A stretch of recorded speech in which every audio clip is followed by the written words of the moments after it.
তীব্র গরমে হাঁসফাঁস অবস্থা সাধারণ মানুষের, সেই দাবদাহের মধ্যেই এক ফোঁটা স্বস্তি এনে দিল চিরবন্ধু এনজিও। শনিবার থেকে মধ্যমগ্রামে শুরু হলো তাদের জলছত্র পরিষেবা। মধ্যমগ্রামের ব্যস্ত মেঘদূত বাস স্ট্যান্ডে চালু হয়েছে এই উদ্যোগ, যেখানে প্রতিদিন পথ চলতি মানুষকে দেওয়া হচ্ছে ঠান্ডা জল। প্রখর রোদে ক্লান্ত মানুষের মুখে ফিরছে হাসি, এক গ্লাস জলের স্পর্শে মিলছে স্বস্তি। এই পরিষেবা চালুর সময় উপস্থিত ছিলেন সংগঠনের সাধারণ সম্পাদক রাজীব চক্রবর্তী, সহসভাপতি দেবশ্রী ব্যানার্জি এবং চিরবন্ধুর অন্যান্য সদস্যরা। তাদের প্রত্যেকেই জানান, প্রতি বছরের মতো এবারও গরমের সময় মানুষের পাশে দাঁড়ানোই তাদের মূল লক্ষ্য। শুধু মধ্যমগ্রামেই নয়, এই উদ্যোগ ছড়িয়ে পড়েছে আশেপাশের এলাকাতেও। বারাসাত ও দত্তপুকুরেও ইতিমধ্যে চালু হয়েছে জলছত্র পরিষেবা। প্রতি বছর নিয়মিতভাবে একাধিক জায়গায় এই ধরনের মানবিক উদ্যোগ গ্রহণ করে চিরবন্ধু এনজিও, যা এখন এলাকার মানুষের কাছে এক ভরসার নাম।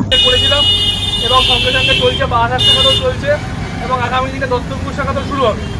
তো এই গরমের সময় আমরা বিভিন্ন জায়গায় জলছত্র করে মানুষের মধ্যে এই বার্তা পৌঁছাতে চাই। আমরা তাদের সাথে আছি এবং এই যে গ্রীষ্মের দাবাদহ, তাদেরকে একটুখানি ঠান্ডা জল খাইয়ে তাদের মনে একটুখানি প্রশান্তির ছোঁয়া আমরা আনতে চাইছি। তৃষ্ণা নিবারণের যে সুমহান প্রচেষ্টা বিদ্যুৎ অঞ্চলের